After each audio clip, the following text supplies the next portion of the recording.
Louie, leave it. Leave it. Leave. Hey, hey, hey, hey, hey. Leave it, leave it, leave it. Louie.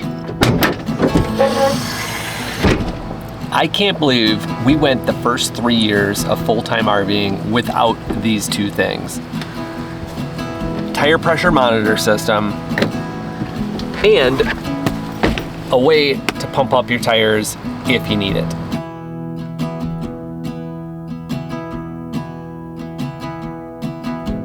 I think these are two of the most common things that you know that you need to get when you get a new RV, but honestly, we made the mistake of not doing it. So don't make the mistake like we did, and get yourself a good TPMS system and a way to pump up your tires in case you need to. So we got our new RV in September of 2021, and here we are 7 months later, and we did a big trek from California over to Florida where we're at now, and I made sure to get an air pump as well as the TPMS system. And the very first time we hooked it up, we discovered we had a low air in one of our tires. And actually, since then, I'm getting the same air in the same tire, and we have now a slow leak in that tire, so I actually have to put air in it every single time we leave a campsite until I get this thing fixed. We went with Tire Minder's smart system we got off of Amazon, and this is kind of a cool contraption which is beeping now because I just turned it on and it's detecting low air in the trailer. And you see these alerts that are sent to my phone, which is low tire pressure, 67, low tire pressure, 49 PSI. So that 49 PSI is what the big problem is, and that is a slow leak in that tire. So that TPMS system was extremely simple to install. Ours is just 4 sensors for the 4 tires on our trailer. They screw in, you hit the learn button on your app, and it basically just pops up, detects it, and that's it, you're good to go. So then once you have everything learned, you have your home screen, and you can go back and forth to see what's going on with your tires. And you see this red one right here, which is 49 PSI, that's the low one. There is no screen for it, it's just this external monitor here, which is also your Bluetooth adapter. It beeps when there's a problem, and then it'll sit here and flash until you fix that problem. So we're getting ready to leave our wonderful campsite here at Fiesta Key in the Florida Keys. Absolutely amazing 2-week stay. And I just pumped up the tire before we got here, so it went from 75 PSI down to 49. Big drop. If I didn't have this TPMS system, I would have no idea because it doesn't look that low, and we would be at risk of perhaps a blowout as we go down the freeway or highway. So now I'm gonna get the Viair out and I'm gonna pump that tire back up. And honestly, I need to get this thing fixed. It's been a couple weeks now that I've really discovered that it is a true slow leak, and it's continuing each week to go down. So we're gonna have to, unfortunately, take off the tire or go to a tire repair shop and see what they can figure out. The Viair we decided to go with, also from Amazon, is the 400P. And I needed to get something that could handle our PSI on our trailer tires, which is 80 PSI. And I know some tires go up to, I think, 100 PSI on some of the fifth wheels. But this goes up to 150 PSI. It has a very good recycle rate or reclaim rate for pumping up the tires. And this is not the RV unit where it has extra long cables. It just has this single air hose with the single chuck and the gauge on here. And I think this is 25 or 35 feet. It's enough for us to reach all 4 tires, so no problems with that. But I do want to mention, if people are interested in getting a Viair, you might want to check out the automatic version. Depending on what price you get on these, it's not that much more, maybe around $50 more. And the automatic allows you to turn on and off the pump with the trigger instead of having to go all the way back to the unit itself to shut it off. And what I mean by that is, here's the on-off switch. This is going to be next to your battery, and you're going to be perhaps 25 or 30 feet away with your air chuck, and you have no way of shutting off the pressure. So you then have to run all the way back here and turn this on and off. Kind of a pain in the butt, but if you don't use it every time, not that big of a deal, but something to be careful for.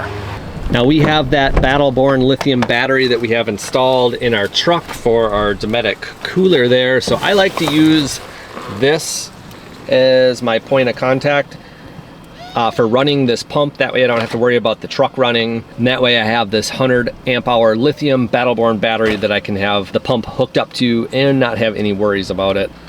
Once you go to the bigger style of iAirs, it hooks up with alligator clips directly to the battery and does not go into the 12 volt like cigarette lighter style. And that's because these take a lot more power and a lot of cigarette lighters cannot handle the amperage that these put out. So I'll hook those up, positive and negative. Then the air hose just has a quick disconnect, goes into that side, nice and tight. This end goes on to the tire, and that's it. We take a look at the tire over here. Here is the other half of the TPMS sensors. So this is the Bluetooth transmitter, and then the Bluetooth receiver was what I showed you earlier. And so basically this just communicates over to the Bluetooth receiver, which communicates to your phone then. And so it just reads the PSI in your tire. Oh, pop that on. And there's the gauge reading 49 PSI, just like the app was. So that's very dangerous in a 80 PSI tire to be running that low. So I'll flip the switch and we'll pump it back up quick.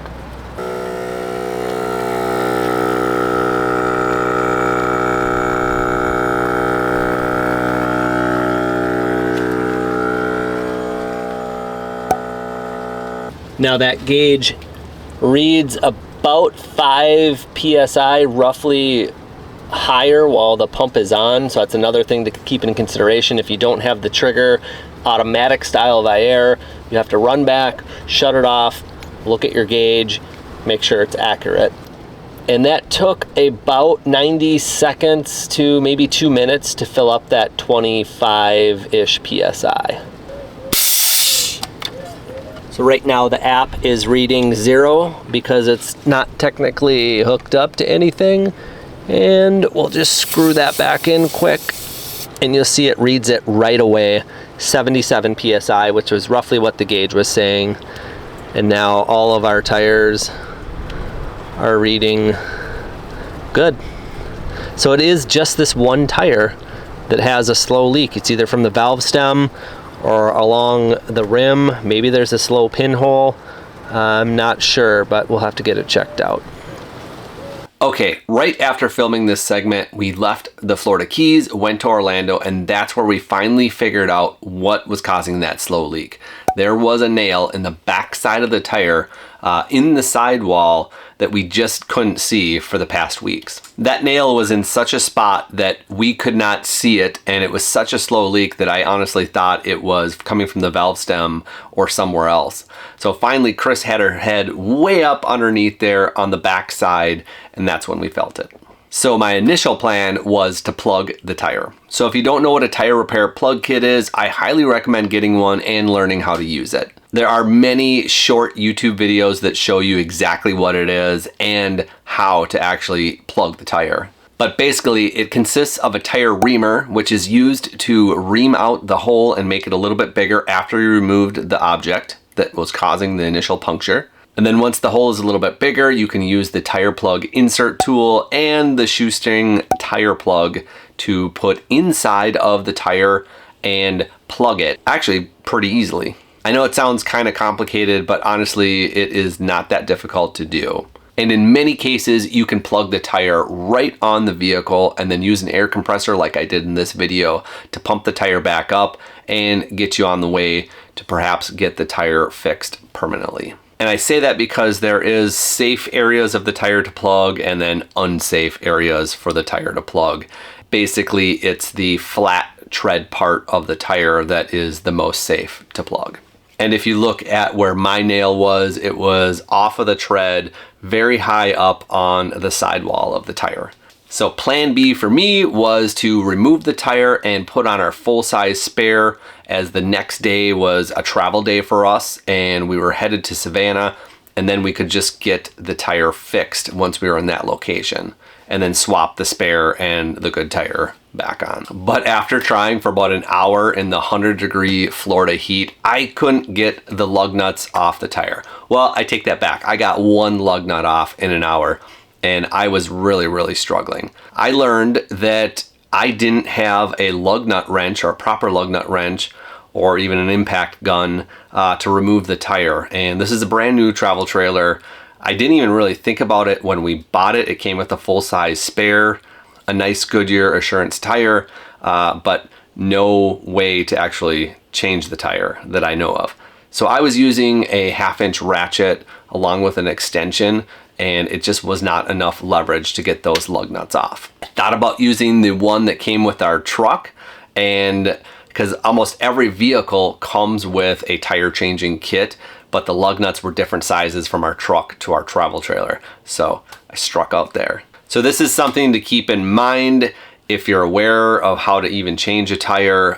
Make sure you have the right tools to get those lug nuts off, because a lot of times when the tire is put on, they're put on with these impact guns and they are sometimes difficult to get those lug nuts off. So now we were in a bit of a bad situation, as the next day was Memorial Day and our campsite reservation was up and we had to get onto the road. So before this, unknowingly, the tire had this nail in it for about 4 weeks, I think. The leak was very slow. It was losing about 10 PSI a week. I took the risk to pump it up, monitor it very closely, and drive to our next location. There happened to be a discount tire only about 10 minutes from our next campsite, so we were able to get our tire replaced there. So I wanted to put this video out to bring some awareness to tire safety and travel in the RV season that we're in. And if you watch our regular vlogs, you'll see a lot more on this tire fiasco. So let me know if you carry an air compressor, use a tire pressure monitor system, know how to change a tire or even plug it, and we'll catch you on the next video.